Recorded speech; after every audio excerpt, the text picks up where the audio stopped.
2015년 겨울, 늦은 나이에 한 남자를 만나 이곳에 왔습니다. 이제 결혼하면서 이렇게 제천에 와서 살게 됐는데 처음에 제천에 딱 왔을 때 한 번도 와보지 않은 지역이었는데 정이 가고 굉장히 느낌이 좋았거든요. 그리고 이곳은 2개월 후 제 아이의 고향이 될 겁니다. 방금 명함 드린 분이 시민이 저 딱 알아보시더라고요. 그래서 언제 출산하느냐고 3월에 한다고 하니까 더블로 대박 나라고 이렇게 덕담해 주시고 가서요. 네, 그래서 힘이 나고. 임신 8개월째 한겨울의 추운 날씨도 고되지 않게 느껴지는 건 한 남자에 대한 믿음 때문이죠. 그 사람과 평생을 같이 해야겠다라고 결심한 이유가 그냥 굉장히 정직하고 꾸밈이 없다는 게 첫 번째였고, 두 번째는 자기가 이렇게 해야겠다라고 생각했을 때 거침없이 추진력을 보였던 점이거든요.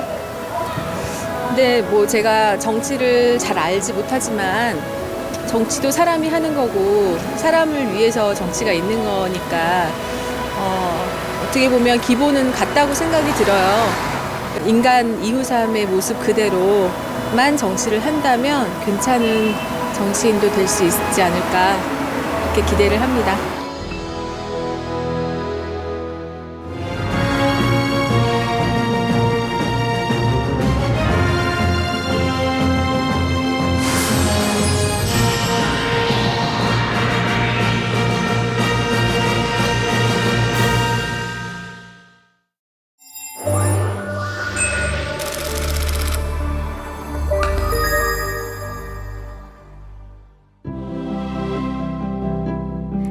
(1969년 9월 18일) 이후삼은 소백산 자락의 한 시골 마을 단양군 매포면 도전리 29번지에서 태어났습니다. 우리 어머니가 살아계실 때 우리 동네는 천지가 개벽해도 버스가 안 돌 거라고 얘기를 가끔 하셨던 기억이 있어요. 버스조차 다니지 않던 산골 오지마을. 봄이 되면 산에서 진달래 먹고 여름이 되면 강가에서 물고기를 잡았던 순수한 시골 소년. 지금 그 신단야 선착저 건너가면 그 앞에 있는 산을 양방산이라고 그래요. 그때 우리는 양뱅이라고 그랬어요. 양뱅이 골짜기에 머루 달에 참 많았어요. 쌀밥 한 그릇이 귀하던 시절. 지금 생각하면 그땐 참 가난한 시절이었습니다. 내 기억에 한 번도 우리 엄마는 장날 점심을 사드신 적이 없어요. 지금 이렇게 생각해보면 그냥 떡 조금 이렇게 해서 집에서 이제 싸갖고 한 거 이렇게 먹고, 엄마는 밥 안 먹어? 그러면 난 먹었다고 이렇게 얘기하고. 지금 생각해보면 엄마가 그렇게 조금씩 10원, 20원 이거 갖고 오뎅 2개 뭐 또 호빵 이런 거 사 먹는 돈이면 짜장 한 그릇 사 먹는데, 이 노인네는 그거를 사 먹을 줄을 모르는 거예요. 구남매 중 막내였던 소년 이후삼은 12살의 어린 나이에 부모와 떨어져 제천 시내로 유학을 왔고, 제천중학교, 제천고등학교를 거쳐 청주대학교로 입학합니다. 초등학교 4학년 때 담임 선생님이신데, 하루는 저를 이제 뒷산을 한번 올라가자라고 얘기를 하시더라고요. 뒷산 올라가서 제 손을 꼭 잡고 하시는 얘기가, 후삼아 너는 이 동네에 있으면 안 돼라는 얘기를 하시더라고요. 그때 그 선생님이 하신 얘기가 20년이 지나고 30년이 지나서 네가 다시 이 자리에 섰을 때 네가 어떤 처지에 있느냐에 따라서 이 마을이 달라 보일 것이다. 완전히 다른 마을이 될 것이다. 그게 이제 그때는 무슨 뜻인지 몰랐어요. 그리고 30여 년의 세월이 흘렀습니다. 그동안 참 많은 것을 보고 듣고 배웠습니다. 어린 시골 소년 이후삼이 중년의 정치인이 되어 제천 단양에 돌아왔습니다.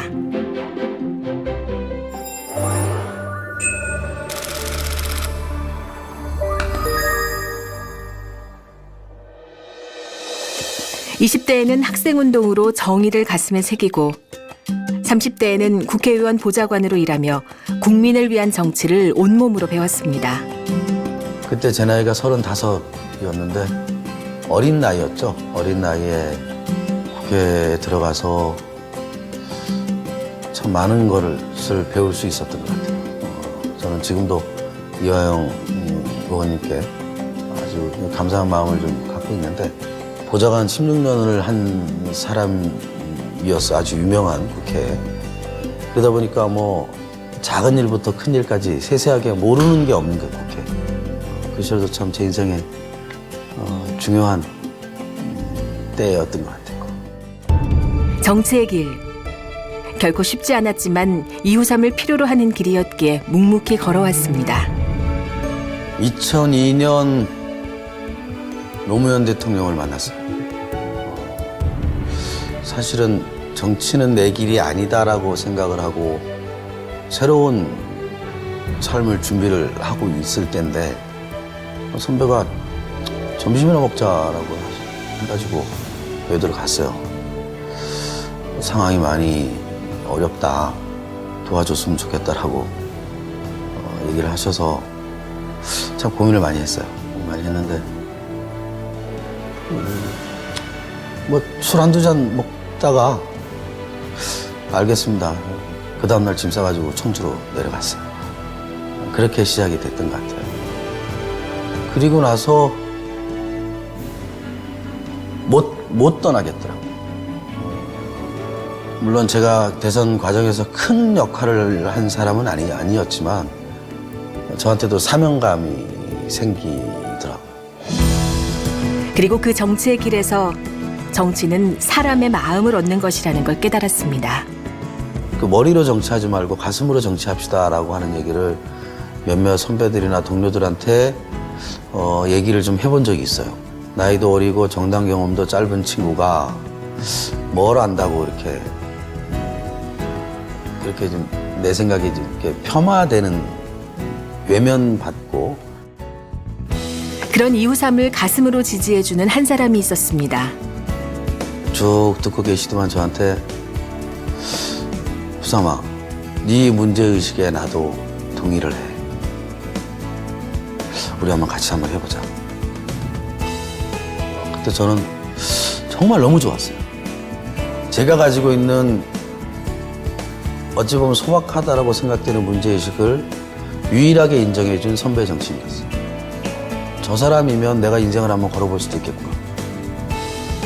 아주 강렬한 느낌 제 가슴에 그렇게 지사님과 인연이 시작됐어요. 누군가는 그 길을 실패라 불렀고 누군가는 그 길을 그림자라 불렀습니다. 하지만 이후삼은 그 길을 꿈이라고 부릅니다. 국회의원이 되면 저한테는 큰 영광이겠죠. 주위에 많으신 분들도 좋아해 주실 거고. 그러니까 적어도 제 꿈이 국회의원 한번 되는 것은 아니었던 것 같습니다. 안희정과 함께 대한민국을 한번 바꿔보자. 이게 지난 10년 세월 여의도에서 국회 언저리에서 때로는 국회에서 제가 버틸 수 있었던 가장 큰 힘이었던 것 같습니다.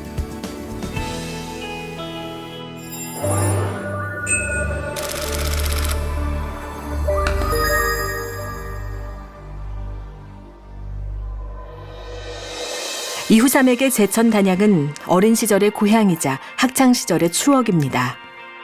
그리고 우리 자손들이 살아갈 100년의 미래입니다. 제천 단양의 운명을 바꾸기 위해 이후삼이 약속드립니다. 자랑스러운 역사와 수려한 자연경관이 있는 제천 단양. 수도권 전철 연장으로 제천 단양의 1000만 관광객 시대를 열겠습니다. 제천 단양의 역사는 선사시대부터 시작을 합니다. 단양에 수양계의 선사 유적지가 있습니다. 제천에 전말동굴이 있습니다. 의림지가 있습니다. 을미의병이 최초로 봉기한 곳이 이 제천이고 을사늑약 이후에 전국 각지에서 일어났던 의병의 그 가장 치열했던 현장도 이곳 제천입니다.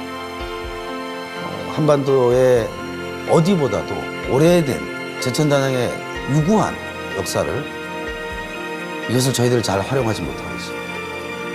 이 인프라를 제대로만 활용을 해도 저는 우리의 새로운 성장 동력으로 손색이 없을 것이라 생각합니다. 수도권 전체로 연결이 돼서 많은 사람들이 저희 지역에 와서 우리나라의 역사를 배우고 우리의 수려한 자연경관을 보고 느끼고 상상해 보십시오. 저는 제천 단양의 미래가 여기에 있을 것이라고 생각합니다. 지역 경제의 활성화, 골고루 발전하는 대한민국을 위해 국가에 당당히 요구하겠습니다. 지난 몇 달간 지역의 곳곳을 혼자 차를 타고 다녀봤습니다. 저쪽 영춘의 의풍리부터 청풍의 황성리, 이 끝에서 끝 덕산, 수산 쭉 다니면서 제가 얻은 변론이 하나 있습니다. 불과 직선거리로 30-40km에 인접해 있는 충주와 원주가 성장하면 할수록 오히려 이제 제천은 더 작아지는 이런 현상이 지난 한 10여 년간 쭉 있어 왔지 않았나 싶은 생각이 좀 듭니다. 정치인은 물론이고 지역사회의 각 구성원들이 우리 제천 단양의 미래를 정확하게 그려보고 우리한테 정말 필요한 게 무엇인지 이런 것들에 대해서 토론하고 집단적으로 합의해서 국가에 요구해야 돼요. 근데 지금까지 저희들은 국가에서 해주기만을 바랐던 측면이 있지 않았나 싶은 생각이 있고 그 고리 역할을 하는 것이 정치인의 역할이라고 저는 봅니다. 시멘트 산업 문제, 갈등이 아닌 국가 차원의 지원이 이루어질 수 있도록 합리적인 해답을 제시하겠습니다.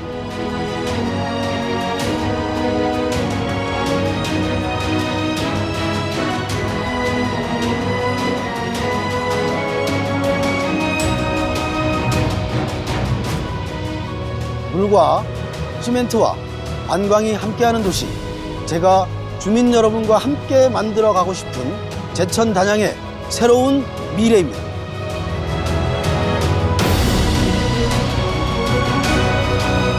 대한민국을 한번 바꿔보고 싶은 꿈이 있습니다. 민주주의 원리가 제대로 작동되는 나라, 지역이 골고루 잘 사는 나라, 수도권과 지역이 차별받지 않는 더 좋은 대한민국을 만들어보고 싶은 꿈이 있습니다. 충분히 우리 힘으로 우리의 새로운 성장 동력을 찾아내고 미래의 100년을 주도적으로 우리가 준비해 나갈 수 있을 것이라고 확신합니다.